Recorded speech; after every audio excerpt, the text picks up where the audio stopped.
Akon Dunia dalam Konten. Perkenalkan, nama saya Yohana Jagoan Manuk, saya prodi PBSI, dan di sini saya akan mengkritik sebuah novel yang berjudul Bumi dan Lukanya karya Reviana Apriliandini. Untuk pertama-tama saya akan menjelaskan dulu identitas dari novel itu sendiri. Judul novel Bumi dan Lukanya karya Reviana Apriliandini, dan untuk tahun terbitnya tahun 2022, dan untuk nama penerbitnya Loveable, dan untuk jumlah halamannya 280 halaman. Dan sekarang saya akan masuk ke bagian unsur intrinsik. Jadi unsur intrinsik dibagi menjadi 7, yaitu tema. Di sini tema dalam novel Bumi dan Lukanya ini yaitu perjuangan hidup dan ketidakadilan perlakuan orang tua dan usaha untuk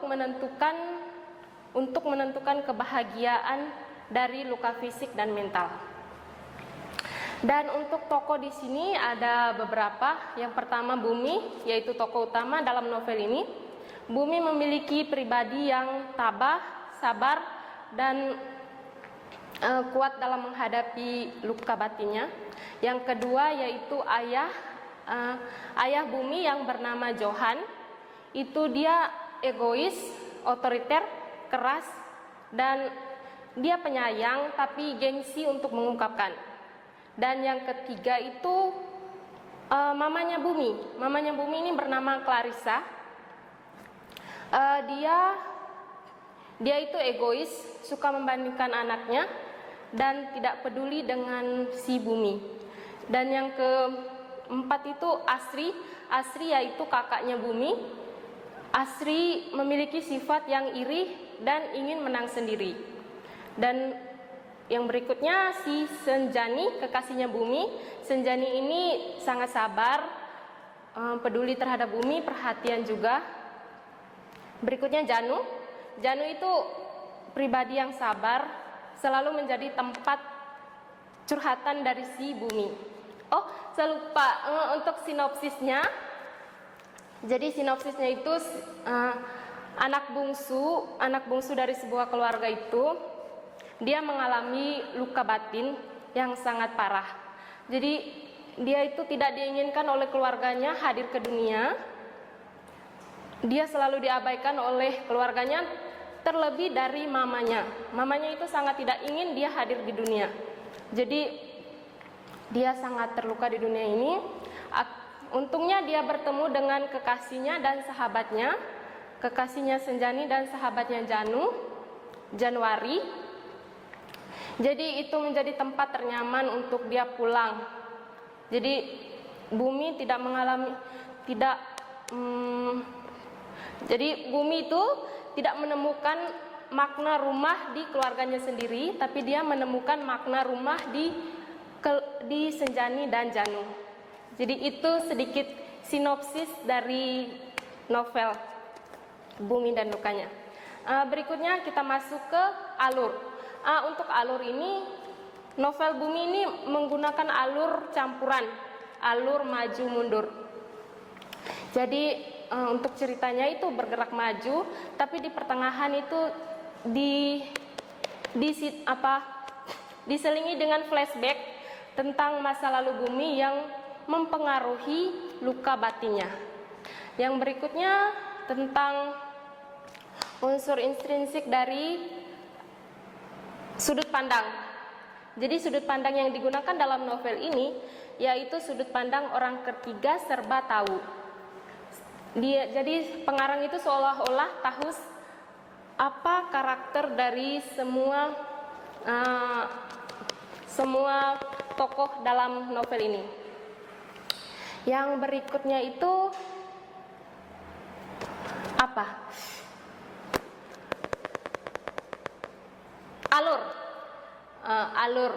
Alurnya itu latar belakang. Latar tempat itu ada di sekolah, rumah, dan di danau. Untuk latar waktu itu masa kini dan masa lalu si bumi. Dan untuk alur suasana itu sedih, sunyi, muram, tapi ada haru, penyesalan, sama harapan di ending ceritanya. Yang berikut untuk gaya bahasa yang digunakan di sini ada beberapa. Yang pertama gaya bahasa paradoks. Paradoks itu bisa dibuktikan pada halaman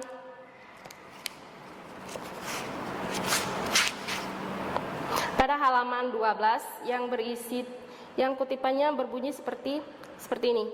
Banyak orang yang tidak tahu jika sebenarnya rumah yang mereka anggap hangat kenyataannya tidak sehangat itu, dan bumi tahu rasanya. Jadi di sini nih pertentangan. Jadi pertentangan antara rumah yang kita tahu, rumah itu adalah tempat ternyaman untuk kita pulang, sedangkan bumi merasa tidak nyaman untuk pulang. Jadi ini pertentangan ya. Yang berikutnya ironi. Ironi itu dibuktikan pada halaman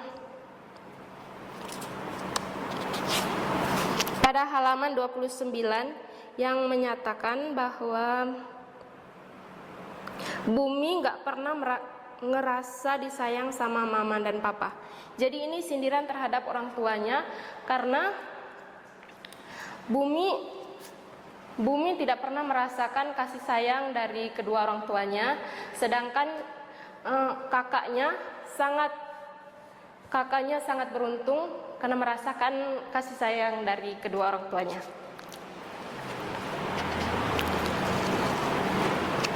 Untuk yang lain, mungkin sebelum mendapatkan di sini, saya masih cari-cari.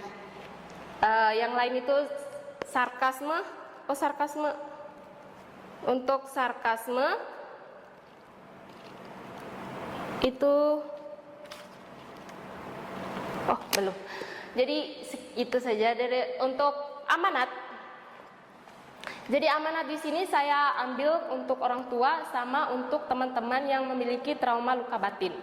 Jadi untuk orang tua, pesannya jika belum siap mental untuk memiliki anak, setidaknya untuk menambah anak ya.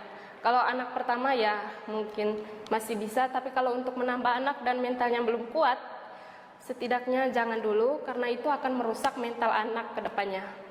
Jadi untuk orang tua, fokus dulu untuk finansial dan mentalnya dulu, biar anaknya nanti bisa berkembang dengan baik. Dan untuk teman-teman yang merasa memiliki trauma luka batin, semua manusia itu mempunyai luka, tapi luka itu bukan akhir dari segalanya. Jadi memanfaatkan dan berdamai dengan luka itu sendiri, itu adalah sebuah proses pendewasaan diri.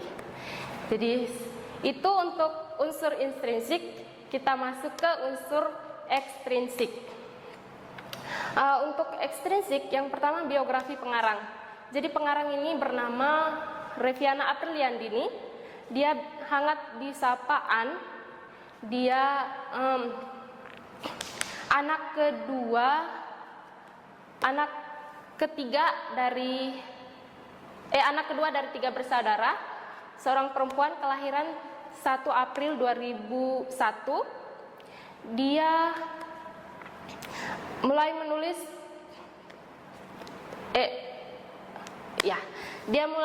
pada tahun 2018.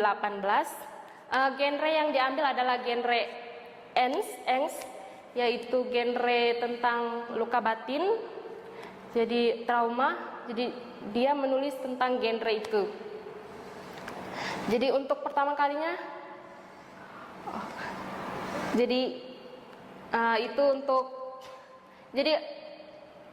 untuk biografi pengarang. Sekarang saya masuk ke kondisi sosial. Kondisi sosial di dalam novel ini merefleksikan keadaan tentang krisis emosional sama luka batin dan kehidupan keluarga.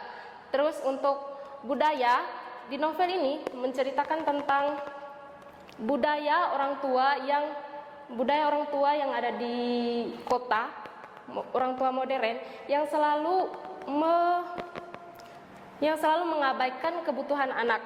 Ya, kita tahu sekarang ya, kalau orang kaya ya, kadang anaknya itu sering dititipkan ke pembantunya, jadi kurang perhatian dari orang tuanya. Itu kondisi budayanya. Dan untuk nilai agama itu di sini dicerminkan dengan sikap sabar, tabah, dan penerimaan diri dari si tokoh utamanya.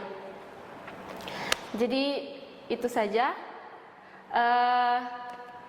Terima kasih atas kesempatan yang diberikan.